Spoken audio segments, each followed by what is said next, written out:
নমস্কাৰ আপোনালোক সকলোকে মই মোৰ ইউটিউব চেনেল নলিনীকান্ত ডেকালৈ স্বাগতম জনাইছো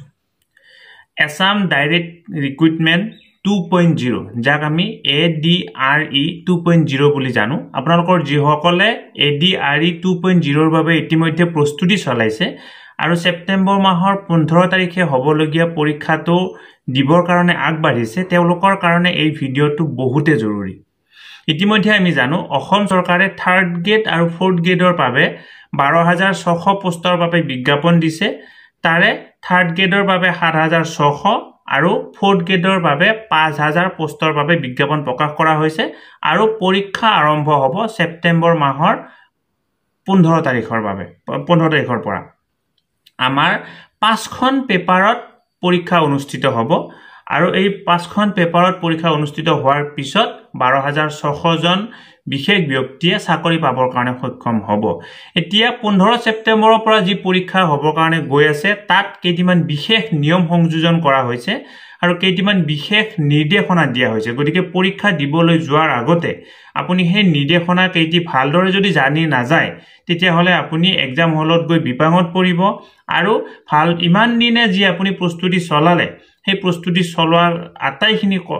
মানে কষ্ট আপোনাৰ বিফলে যাব গতিকে আজিৰ এই ভিডিঅটোৰ জৰিয়তে মই পুংখানুপুংখভাৱে ADRE ৰ কাৰণে প্ৰস্তুতি চলাই থকা সেই আটাইবিলাক কেণ্ডিডেটৰ কাৰণে ভিডিঅটো প্ৰস্তুত কৰিছো আৰু আপোনালোকে ভিডিঅটো শেষলৈকে চাব আৰু আটাইখিনি নিৰ্দেশনা আৰু আটাইখিনি কথা ভালদৰে বুজি ল'ব যাতে কোনো ধৰণৰ অসুবিধা নোহোৱাকৈ আপোনালোকে এক্সাম হলত গৈ সুন্দৰভাৱে পৰীক্ষাটো দিব পাৰে কাৰণ এই পৰীক্ষাটোৰ কাৰণে বহু সংখ্যক নিবনুৱা যুৱক যুৱতীয়ে কি কৰিছে এপ্লাই কৰিছে ইতিমধ্যে আমি জানো থাৰ্ড গ্ৰেড আৰু ফৰ্থ গ্ৰেডৰ বাবে যেহেতু এডভাৰটাইজমেন্ট দিয়া হৈছে থাৰ্ড গ্ৰেডৰ কাৰণে থাকিব পেপাৰ 3খন আৰু ফৰ্থ গ্ৰেডৰ কাৰণে থাকিব পেপাৰ 2খন এই সেপ্টেম্বৰ মাহৰ 15 তাৰিখে যিখন পেপাৰ অনুষ্ঠিত হ'ব সেইখন হ'ব থাৰ্ড গ্ৰেডৰ কাৰণে আমাৰ পেপাৰ যদি আমি চাবলৈ কাৰণে যাও পেপাৰ 1 2 3 4 5 এনেকুৱা ধৰণে 5খন পেপাৰ থাকিব আৰু সেপ্টেম্বৰ মাহৰ 15 তাৰিখে অনুষ্ঠিত হ'বলগীয়া পেপাৰখন হৈছে পেপাৰ 3 আপোনালোকে আপোনালোকৰ এডমিটখনত চাব পেপাৰ 3 বুলি আছে এতিয়া মই জাস্ট এজ এ হোল আপোনালোকক এই 5খন পেপাৰৰ কাৰণে কিমান ব্যক্তিয়ে ইতিমধ্যে এপ্লাই কৰিছে সেই কথাটো কৈ দিবৰ কাৰণে চেষ্টা কৰিম গতিকে আপোনালোকে গম পাব যে এই পৰীক্ষাটো কিমান টাফ হ'ব ইতিমধ্যে আমি আপোনালোকক জনালো যে কি পেপাৰ 5খন হয় 5খনৰ 1 নম্বৰ পেপাৰ আৰু 2 নম্বৰ পেপাৰৰ কাৰণে হৈছে ফৰ্থ গ্ৰেড আৰু 3 নম্বৰ আৰু 4 নম্বৰ আৰু 5 নম্বৰ পেপাৰৰ কাৰণে হৈছে থাৰ্ড গ্ৰেড পেপাৰ 1 আৰু পেপাৰ 2 ৰ পৰীক্ষা অনুষ্ঠিত হ'ব অক্টোবৰ মাহৰ 27 তাৰিখে আৰু পেপাৰ 3 ৰ পৰীক্ষা অনুষ্ঠিত হ'ব সেপ্টেম্বৰ মাহৰ 15 তাৰিখে আৰু পেপাৰ যিখন 4 আৰু 5 ৰ পৰীক্ষা অনুষ্ঠিত হ'ব সেপ্টেম্বৰ মাহৰ 29 তাৰিখে গতিকে এখিনি হৈছে কথা গতিকে আমাৰ পেপাৰ 1 ৰ কাৰণে প্ৰায় 8 লাখ কেণ্ডিডেটে এপ্লাই কৰিছে পেপাৰ 2 ৰ কাৰণে প্ৰায় 5 লাখ কেণ্ডিডেটে এপ্লাই কৰিছে পেপাৰ 3 ৰ কাৰণে অৰ্থাৎ সেপ্টেম্বৰ মাহৰ 15 তাৰিখে অৰ্থাৎ অহা দেওবাৰে যিটো পৰীক্ষা অনুষ্ঠিত হ'ব তাৰ কাৰণে প্ৰায় 11 লাখ কেণ্ডিডেটে এপ্লাই কৰিছে আৰু আমাৰ 29 সেপ্টেম্বৰ তাৰিখে যি দুখন পেপাৰ অনুষ্ঠিত হ'ব পেপাৰ 4 আৰু পেপাৰ 5 তাৰ কাৰণে প্ৰায় এপ্লাই কৰিছে 5 লাখ আৰু প্ৰায় 2 লাখ কেণ্ডিডেটে গতিকে আপোনালোকে ভাবি চাওক পৰীক্ষাটো কিমান টাফ হ'ব আৰু কিমান প্ৰতিযোগিতামূলক হ'ব এতিয়া আপোনালোকে নিৰ্দেশনাখিনি মন কৰক সেইখিনি কথা আপোনালোকে আগতীয়াকৈ ঘৰতে কৰি লৈ যাব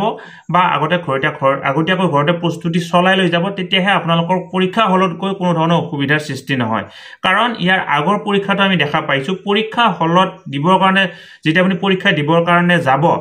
যোৱাৰ ঠিক সময়ত যেতিয়া আপুনি ঠিক এক্সাম হলত সোমাৰ আগতে যে গেটটো পাইছে গৈ সেই সময়তে যদি আপোনালোকৰ মাইণ্ডটো ডাইভাৰ্ট হৈ যায় কিবা এটা কথা যদি আপোনাৰ খেলিমেলি সৃষ্টি হৈ যায় ভিতৰত গৈ পৰীক্ষা দিয়াৰ ক্ষেত্ৰত আপোনাৰ কি হয় অসুবিধাৰ সৃষ্টি হয় গতিকে সেই অসুবিধাটো যাতে নহবৰ কাৰণে আপুনি আগতীয়াকৈ যদি কথাখিনি ঠিক কৰি লৈ যায় তেতিয়া হলে আপুনি ভালদৰে পৰীক্ষাটো দিব পাৰিব তাৰ পিছত যেটো আপোনাৰ কম্পিটিশনত আপুনি আহে নাহে হেতু পিছৰ কথা কাৰণ 11 লাখ 8 লাখ 5 লাখ 2 লাখ তাৰ ভিতৰত মাত্ৰ 12600 জনেহে চাকৰি পাবৰ কাৰণে সক্ষম হ'ব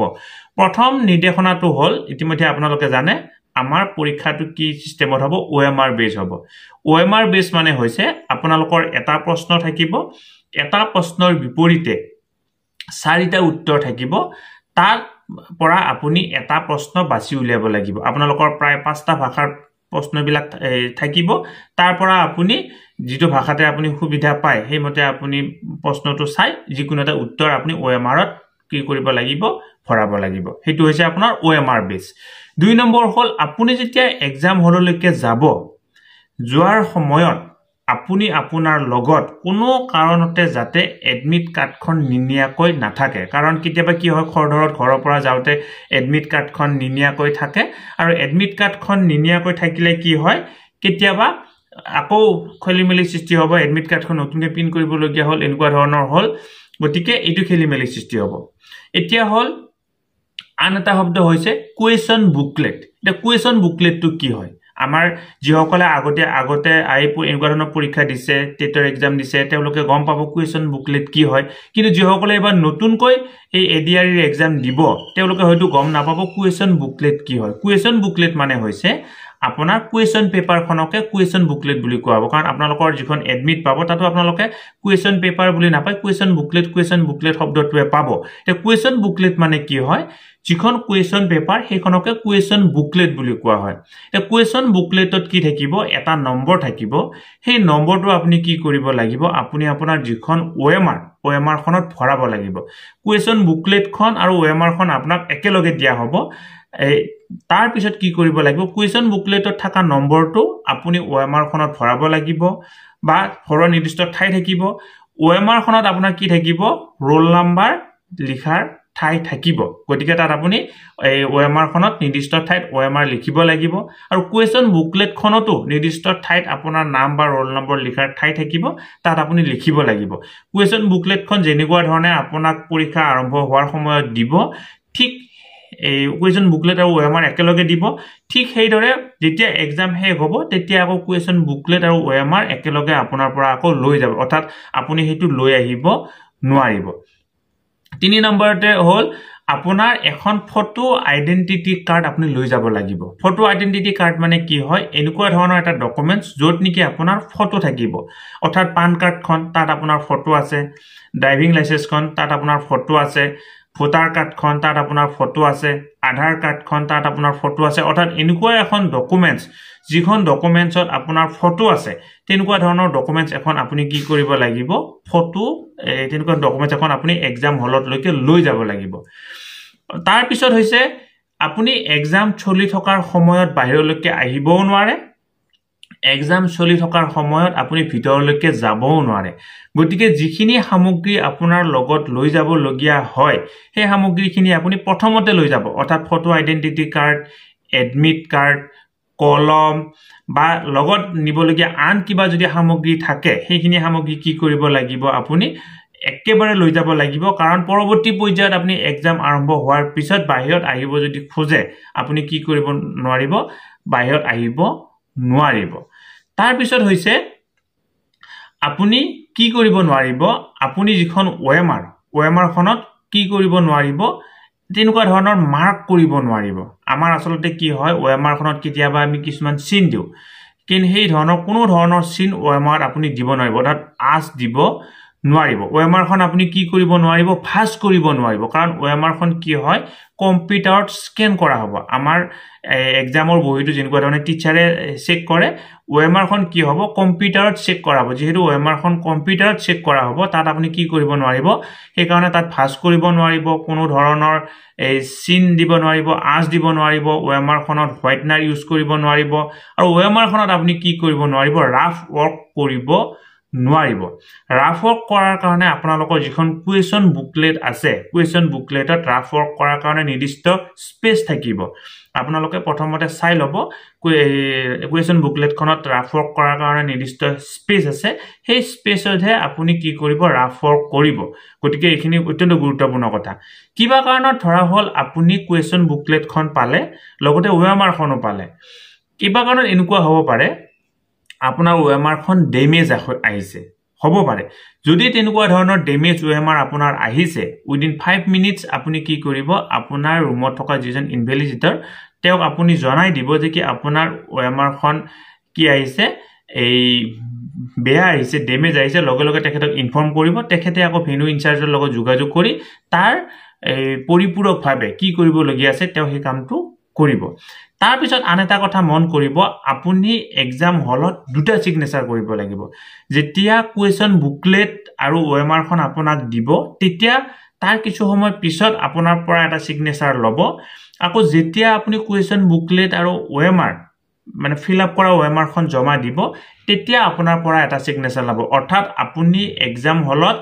দুটা সিগনেচাৰ কৰিব লাগিব সেই কথাটো আপুনি ভালদৰে মন কৰিব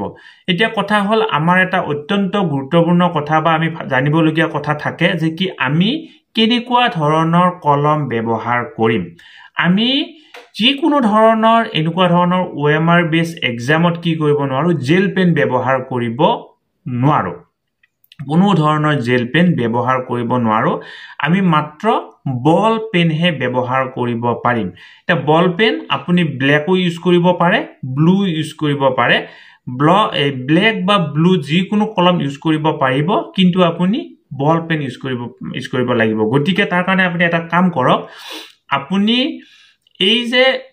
এসপ্তাহ আছে এতিয়া আজি দেওবাৰ নেক্সট দেওবাৰে আপোনাৰ পৰীক্ষা এতিয়াই কলম এটা কিনি লওক বা এটা নহয় 2 3 4টা মান কলম কিনি লওক এই কলম কেইটা অকমান লিখি প্ৰেক্টিস কৰক আপুনি এনেকুৱা ধৰণে নাভাবিব অহা দেওবাৰে পৰীক্ষা সেই দেওবাৰৰ দিনটোত মই কলম এটা ৰাতিপুৱাতে কিনি লৈ যাম নতুন কলম ভাল হ'ব হেতু নাভাবিব আপুনি পুৰণা কলম এটা লৈ যাব কিহৰ কাৰণে কাৰণ ওএমআৰ খনত যেতিয়া আপুনি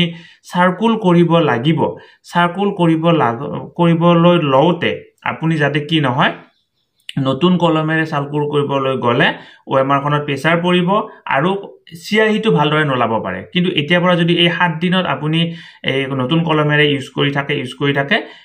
অলপ ফ্ৰী হ'ব আৰু তাত ৰাউন্ড কৰিবলৈ হলে ভালদৰে সাৰ্কুল কৰিব পাৰিব এটা সব ওএমআৰ সাৰ্কুল কৰাৰ এটা সিস্টেম আছে যেটো আমাৰ বিদ্যালয় বিলাকত গুণোৎসৱ হয় এই গুণোৎসৱৰ সময়ত আমি আমাৰ ছাত্ৰ ছাত্ৰী সকলক কেনেকুৱা ধৰণে ওএমআৰ সাৰ্কুল কৰিব লাগে ওএমআৰৰ মানে এই সাৰ্কুল কেনেকুৱা ধৰণে কৰিব লাগে আমি এটা প্ৰেক্টিস দিও মই ভিডিওটোৰ শেষত কেনেকুৱা ধৰণে ওএমআৰ সাৰ্কুল কৰিব লাগে সেই কথাটো আপোনালোকক এবাৰ দেখুৱাই দিম তেনেকুৱা ধৰণে ওএমআৰ সাৰ্কুল কৰিলে আপোনালোকৰ ওএমআৰ এই কি নহয়